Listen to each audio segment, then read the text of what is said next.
The fog sits so low on the steppe that you can't see 10 meters in front of your own face. It is November 19, 1942, and a German officer stands outside his command post, straining to hear anything at all. The quiet is total, with no Soviet probing fire and no distant rumble of engines to break the silence. Just frozen grass and a grey nothingness stretching toward the Don River. Then, at 0730, the world explodes. But the sound is wrong because the guns aren't German. They are Soviet batteries, and the shells are screaming in from the north, where the Romanians are supposed to be holding the flank. How did the most powerful army in Europe walk into a massive trap that it never saw coming? There are 300,000 men standing behind that officer with their backs pressed against the Volga River, and the Red Army they thought was finished is proving they haven't even started yet. To understand the disaster that unfolds on November 19th, you have to look back at how the summer began. In June of 1942, Hitler ordered the Sixth Army to push south and east under the command of General Paulus. The target was Stalingrad, an industrial hub on the Volga that carried Stalin's name and represented a vital prize for the Reich. Taking the city would cut off Soviet supply lines and open the path to the oil fields in the Caucasus, which Hitler believed would break Soviet morale in a single blow.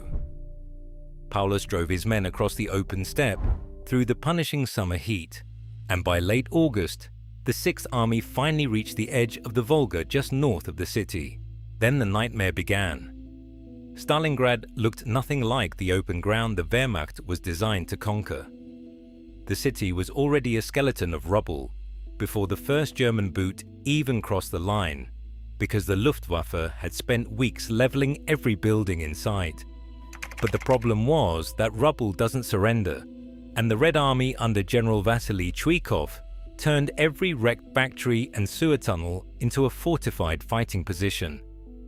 What the German commanders expected to finish in 10 days stretched into weeks and then months of brutal urban combat.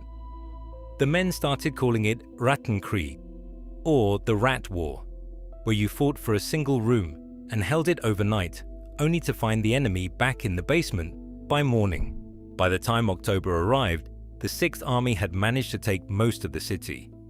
But most was not all, and the soldiers who had been trapped in that meat grinder since August were completely hollowed out. New replacements arrived green and often became casualties within their first 48 hours, leaving the exhausted veterans to survive on no sleep and cold rations. German intelligence looked at the mounting losses and told Paulus exactly what he wanted to hear. They claimed the Red Army was nearly spent and their reserves were depleted, which meant one more push would make the whole Soviet defense crack.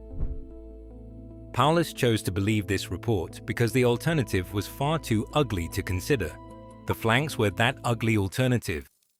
North and south of the city, the Sixth Army had left its exposed flanks in the hands of Romanian and Italian divisions. These were Allied troops with light weapons and almost no serious anti-tank capability, and their supply lines were even worse than the German ones. On the northern flank, the Romanian Third Army was stretched thin across 60 miles of open riverfront, along the Don. 3 German divisions were trying to hold a line that really required 3 full corps, yet officers who raised these concerns were told the Romanians would hold because the Soviets had nothing left to attack with. That was when the rumors started. The story spread from man to man in the forward trenches, the way all frontline rumors do, whispered quietly by men who didn't want to believe what they were hearing. They spoke of fresh divisions moving west from the deep interior and soldiers who had trained in the Siberian winter. These were men who could fight in conditions that killed Germans just by existing, and they were coming with full winter gear and thousands of tanks. When word reached the staff of General Paulus, the reports were dismissed as nothing more than Soviet propaganda. It was treated as a ghost story meant to break the morale of exhausted men, and officers were told to stop spreading panic. On the night of November 18th, the rumors stopped being rumors. The artillery barrage that begins at 0730 on November 19th sounds like nothing the Sixth Army has experienced in 5 months of constant fighting. Over 3,500 Soviet guns fire at the exact same moment, targeting the Romanian Third Army positions north of Stalingrad with enough force to make the ground tremble 20 miles away. The Romanian soldiers waiting in those forward trenches are brave men, but they are trying to hold the line using light anti-tank rifles against heavy T-34s. And that is a math problem that never ends well for the infantry. The Romanian line does not just crumble under the pressure, it gets punched wide open. Within 2 hours, Soviet tank columns are pouring through the gap and fanning out behind the Romanian positions to cut off any hope of a retreat. The 48th Panzer Corps represents the only real German reserve in the entire sector, but it barely has the strength of a single division, and many of its tanks simply will not start in the freezing air. Mice had chewed through the electrical wiring while the vehicles sat idle in the rear, which meant the most urgent threat on the Eastern Front was now stuck waiting for a repair crew that wasn't coming. That is when the officer gets his first look at the force coming through the breach. He sees men in white camouflage smocks moving with speed and tight coordination through the deep snow. These are not the exhausted, stumbling conscripts that German intelligence had been describing for months on end. These soldiers move like they own the frozen steppe, and it looks as if the bitter cold is working for them instead of against them. Behind the infantry come long columns of T-34s that do not have a single coat of paint on their hulls, showing only the raw grey metal from the Ural factories where they were driven straight from the rail yard into the heat of the battle.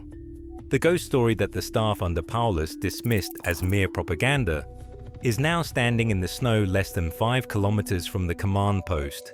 Paulus has the 14th, 16th and 24th Panzer Divisions at his disposal, but they are currently trapped inside the ruins of Stalingrad, wasting irreplaceable fuel to fight for individual factory floors. He cannot pull those tanks out without abandoning everything the Sixth Army has bled for over the last 3 months, so the gap in the north stays open while the Soviet columns continue their drive south and west.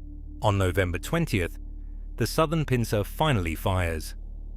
General Eremenko's Stalingrad front launches an attack against the Romanian Fourth Army south of the city, and the same disaster repeats itself with light Allied troops facing Soviet mechanized columns that simply roll around any resistance.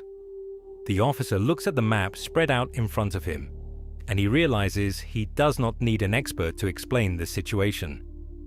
2 Soviet spearheads are moving fast, with one driving south from the Don bridgeheads and the other pushing northwest from the southern steppe. Both of these forces are aimed at Kalash-on-Don, which is a small town 50 miles west of Stalingrad that holds the only major bridge across the Don River. If those 2 spearheads meet at Kalark, the Sixth Army will have no way to escape. On November 22nd, the pincers meet at Kalark and the bridge falls into Soviet hands completely intact. The trap snaps shut. Somewhere between 290,000 and 300,000 soldiers from the Sixth Army and parts of the 4th Panzer Army are now caught in a pocket with the Volga River at their backs. A ring of Soviet divisions is building around them, and that circle grows tighter with every hour that passes. Paulus sends a radio message to Berlin, but the response from Hitler is immediate and leaves no room for debate. The orders are to hold their current positions because a relief force is being organized and the Sixth Army will be supplied entirely by air until they arrive. Under no circumstances is Paulus to attempt a breakout. Paulus chooses to obey the order. In that moment of compliance, the pocket becomes a coffin with the lid left just slightly open, which is just enough to keep 300,000 men, hoping for a rescue that will never reach them in time. The Red Army was not dying, it was simply waiting for the right moment to strike, and Paulus just handed them everything they needed to finish the job. The Sixth Army managed to hold that pocket through the end of January, even as temperatures plummeted to -30 degrees Celsius. The airlift promised by the Luftwaffe only delivered a tiny fraction of the supplies the men needed to stay alive in the snow. On February 2nd, 1943, Paulus finally surrendered, making him the first German field marshal in history to be taken prisoner by an enemy. Out of the 300,000 men who were sealed inside that iron ring, fewer than 6,000 ever made it back home after the war ended.